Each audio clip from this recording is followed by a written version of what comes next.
Pre-Calculus Unit 4, Lesson 3, Trig extended to circular functions. In this lesson, we want to find trigonometric ratios for any circular angle and all of the angles that are associated with them. So we're going to think about rotating a ray through an angle about its vertex. So we're going to start here with an initial side and then rotate it, and then that would be its terminal side. If we're rotating counterclockwise, the angle is said to be positive, and if we rotate clockwise, the angle is said to be negative. Standard position is when we put the initial side on the positive x-axis, and then we rotate counterclockwise to the terminal side for positive angles or clockwise for a negative angle. Now we can go around in different ways and get to the same point, so we can have 120 or we can go minus 240. They end the same way. Those angles are called coterminal because they have the same initial and terminal sides, but they have different measures. If we're measuring in degrees, we can simply add any number of 360s, or if we're going the opposite way, subtracting a number of 360s. And if we're in radians, it would be any numbers of 2 pi's that would give that.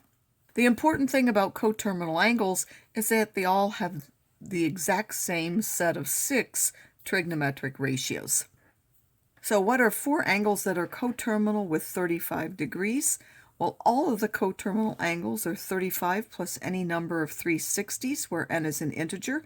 So we can subtract any number of 360s, or we can add any number of 360s. And all of these angles that we have here, 35 degrees, negative 325, negative 685, 395, and 755 degrees, all have the same set of 6 trigonometric ratios, the same.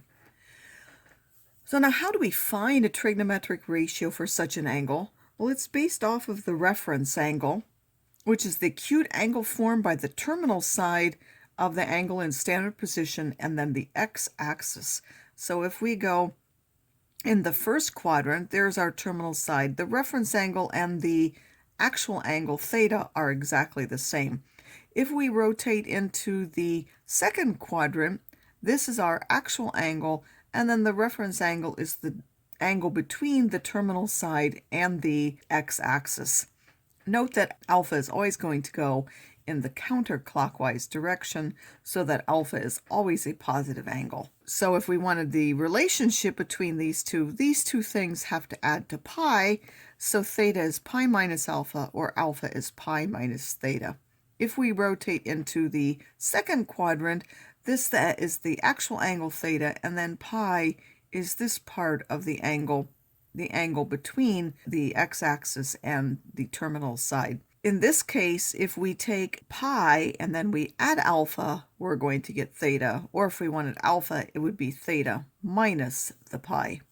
If we rotate into the fourth quadrant, theta plus alpha would be 360 or 2 pi. So theta plus alpha would be 2 pi, or theta is 2 pi minus alpha, or alpha is 2 pi minus theta.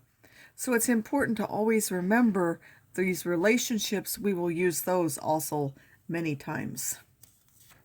Now, how do we actually define those 6 trigonometric ratios for that acute reference angle? Is that we know that if we have a circle here and we let theta be in standard position, to get out to that circle, if we move out a distance of r, then the coordinates of that point x, y would be the sides of that particular triangle if we use that to be based on the direction that these are in. So if this is in quadrant 2, the x would be negative and the y would be positive.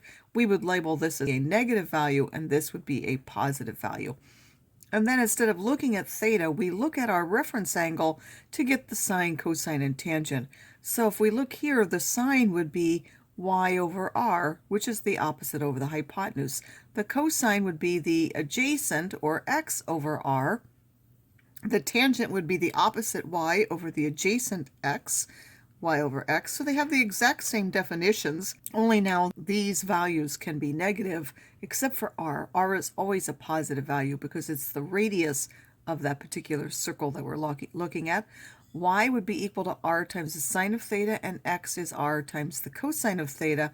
Note that if r is 1, then y is the sine and x is the cosine. R, if it's 1, that's called a unit circle. The cosecant is the reciprocal of that, the secant is the reciprocal of the cosine, and the cotangent is the reciprocal of the tangent. Because these can lie in any of the four quadrants, notice that here x and y are always positive. So we would have the cosine positive and the sine positive, and therefore the tangent is positive. In fact, all the ratios would be positive. In the second quadrant, the x is a negative coordinate and the y is a positive coordinate. So the cosine would be negative, but the sine would be positive. The tangent would be negative. In the third quadrant, both the x and the y are negative, so both the sine and the cosine would be negative, but now the tangent would be positive because it's two negatives on top of each other.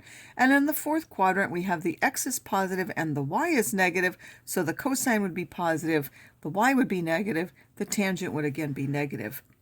So the cosine is positive wherever the x is positive and negative wherever the x is negative. The sine is positive wherever the y coordinate is positive and negative wherever the y coordinate is negative. The tangent is positive wherever the x and y are both the same sign, so that would be here, and then it is negative wherever there's one positive and one negative. We may be given the point that an angle passes through and asked to find all the values of the trigonometric ratios.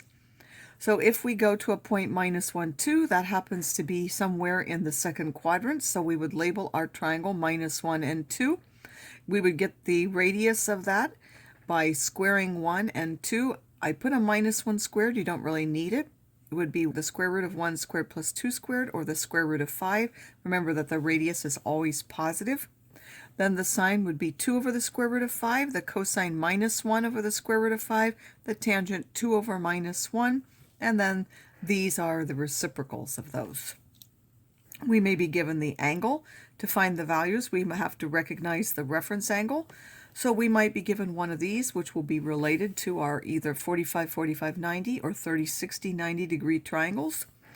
If we have 210, that's 180 plus 30, so this reference angle would be 30 for a 220. Because it's a 30, we would label across from the 30 is 1, the hypotenuse is a 2, and then the adjacent side would be the square root of 3. Because it lands in quadrant 3, both the x and the y, we label those as negative. Then the sine of that, we look at our reference angle, would be -1 over 2, the cosine negative square roots of 3 over 2, the tangent -1 over minus the square root of 3. I didn't write the minuses because they cancel, and I get the square root of 3 over 3. The cosecant is the reciprocal of this, the secant the reciprocal of that. Remember that you need to, in all of these, simplify radicals. We will simplify them if we have a radical which is less than the square root of 50, and if it's more than 50, you may simply leave it in the bottom, even though technically you should move it to the top. So now what do we do with quadrantal angles? They don't have a reference triangle because they don't make anything with the x-axis. So if I go till here, it has an angle of 0 with the x-axis, so I can't actually see a triangle. The same is true here. The other side, there's no way to make a triangle. So we do not use a reference angle when we have a quadrantal angle. So if we land on one of the axes, we instead have to look at the unit circle and use the fact that on the unit circle, the x and y coordinates are the sine and the cosine. So the x coordinate is the cosine, the y coordinate is the sine. So this is at the angle 0. This is at pi over 2. This is at pi. This is at 3 pi over 2. And then for anything coterminal with those, they will repeat. So if I want the sine of 0, that would be 0. The cosine of 0 is 1. If I wanted 3 pi over 2, the cosine of 3 pi over 2 is 0. And the sine of 3 pi over 2 is -1. So for 270, which is 3 pi over 2, that's exactly what we have. And remember that the tangent can be undefined if the cosine or x-coordinate is 0. We may be given one trigonometric value and then some relevant information and asked to find the other values. Generally, you have to draw the reference triangle using the information that you're given and label the three sides of the triangle as before. So find the sine and the tangent if the cosine is -2 over 3, and we know that the cotangent is less than 0. So the cosine is negative means it's in 2 or 3, and then the cotangent negative means it's in quadrant 2 because in quadrant 3 the tangent and cotangent are positive. So those two values being negative means we have an angle in quadrant 2, so we draw our angle into quadrant 2.